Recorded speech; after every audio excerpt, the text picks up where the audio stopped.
Ndinoitwawo Munjoma Fortunate. Ndauyawo pano nenhau yangu kuti mundibatsirewo.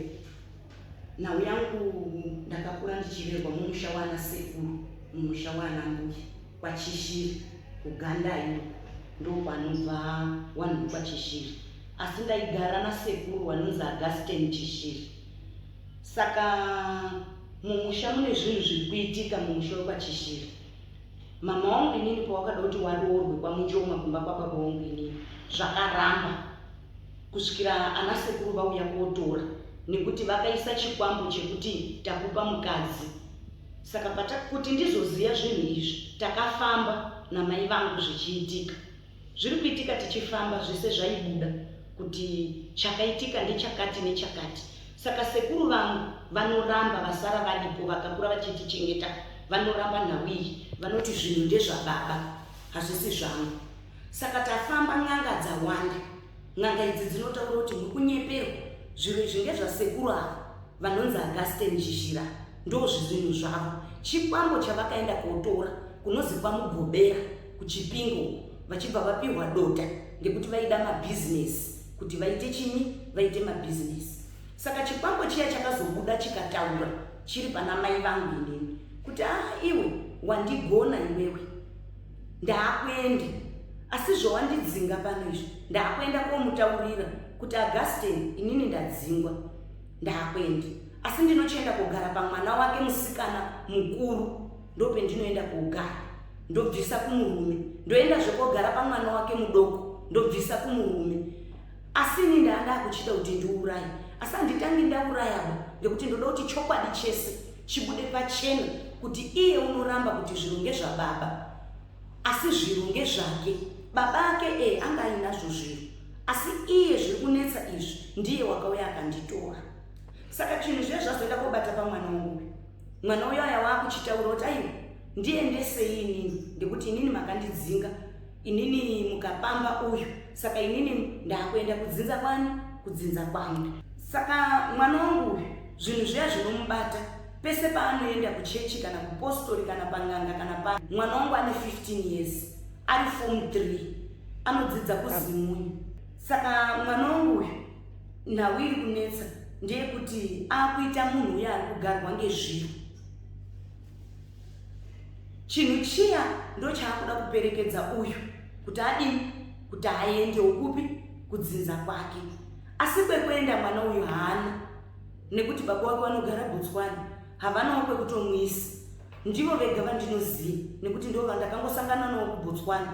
Handina kumwe munhu wandinoziva. Ndazototsvagawo mumwe mwana akaitiswa nababa wacho kuno umwe mukadzi, ndiye azotonditi ndichachiuyawo ikoko ndichinzwa. Asi mwana uyu ane 22 years, atoriwo mwana. Saka pandauyawo pano ndatouyawo ndichida kuti mundibatsirewo kuti mwana uyu ngabatsirikewo sei, nekuti akatora tambo nezuro achiti ndaakozviuraya, waramba kundiendesa. Hakasike kutanga kake chitatu mwana uyu achiti ndaakuenda. Saka ndaona kuti handingagoni kusiya mwana wangu achiuraiwa ngezvinhu zvandinoziva. Regerai ndiponese mwana wangu.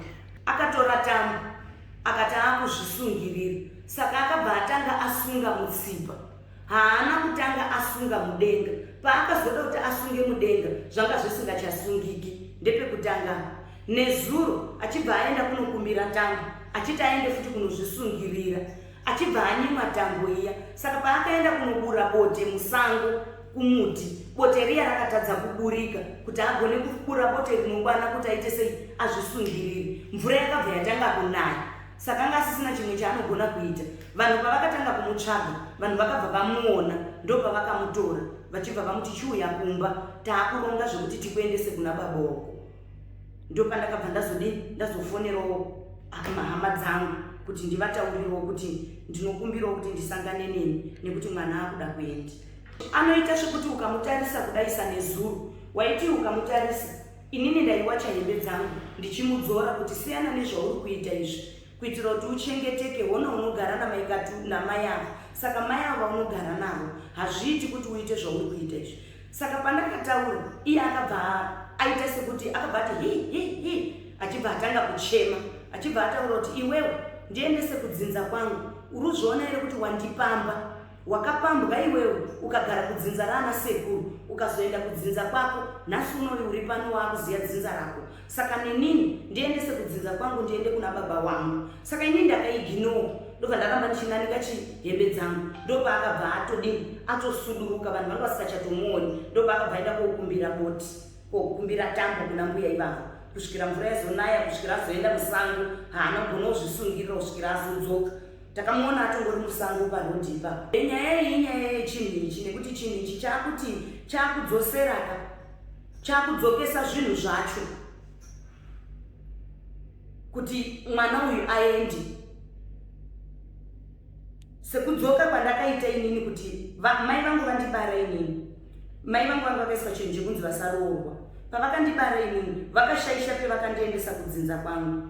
Vandiendesa kudzinza kwangu, chinhu chiya chakuti maendesa mwana wenyu, uyu mwana wenyu, chichibva chatanga kunetsa.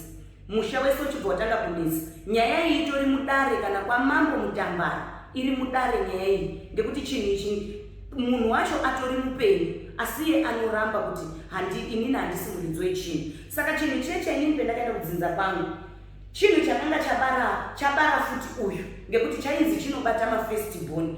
Uyu firstborn yangu. Saka pachakabata uyu, kutaura chinhu chiya chaakusuduruka, chaakuda vedzinza racho. Saka chaakuendesa uyu kudzinza kwake, kuti chiende kogara mudzinza macho. Saka ipapo ndo paakushaisha kufamba pekuti inini mwana uyu handigari naye, ndinogara kubasa. Saka kana asati agona kuenda kudzinza kwake, ndaakuda vanondibatsira kuti mwana uyu aende kudzinza kwake ari mupenyu achifamba, asaurayiwa pangechinhu ichi. Ndozvandauya pano kuti ndibatsirwewo kuti mwana uyu awane pekuti ndimuchengete ari kusvikira baba wake nedzinza rake ramutora. Nekuti wati pamba penyu apa handichadi ngekuti mwakandipamba kare. Saka enough is enough. Inini ndinoziva baba wacho ndakasangana nawo kuBotswana. Saka baba wacho ndambowafonera. Saka ndikawafonera baba wacho hawadairi. Hapana kana contribution yavanoita, havana kana chavanoita. Ndakabvira kare ndichiti tora mwana. Paakatanga kuda kuzvisungirira pekutanga, ndakavati tora mwana. Baba wacho havana kana chavanoita. Vanongopindura kuti alright, asi havana kana chavanoita. Saka ndangoona kuti handidi kuti mwana wangu afe, nekuti mwana wangu ndinoda kuti ararame. Saka ndikutotsvaga rubatsiro kuti mwana wangu aite sei, mwana wangu ararame, asaurayiwa nechinhu ichi. Namba dzangu dzandinoshandisa hadzisi dzekunoku, 00267 71 49 23 48. Batsiro rwandaitoda nekuti maprofita nen'anga dzese nezvinhu zvacho izvozvo chinhu chacho chikwambo ichocho chiri kutotaura. Rubatsiro rwandaida ngerwekuti vanhu vedzinza iri, sekuru avo vakatora zvikwambo zvavo, ngavangoita zviri kudiwa kuti dzinza ribatsirane, kuti vatore dota riri kudiwa ngechikwambo ichi, kuti sekuru vakaromba zviro zvavo vazvidzosere. Nekuti sekuru ava vane dota iri, vane zvikwambo izvi, vane nyoka yavainayo, vane makona, zvinhu izvi zviri kutaura. Saka n'anga kungaa kupedza mari, nekuti chinhu chacho chiri kutaura, asi chiri kungodiwa ngechekuti sekuru avo vazvibudise. Ndakatoenda pana sekuru avo ndichivati, sekuru, honai ndizvo zviri kuitika. Sekuru ava vatauri, vakaenda sedzinza mhuri wese nana mai vangu nasekuru avo nana tete vakuru. Zvinhu izvi zvikabatwa kunzi gadzirisai chinhu chipi, chinhu ichi. Sekuru avo vakanzi enda unoudza vamwe muuye tigadzire. Sekuru avo vakaramba, havana munhu wavakaudza, havatauri, nekuti sekuru avo vari kuti handidi kuti zvizivikanwe. Saka izvi zvakukanganisa mwana wenyu? Izvozvi zvakukanganisa mwana wangu. Havana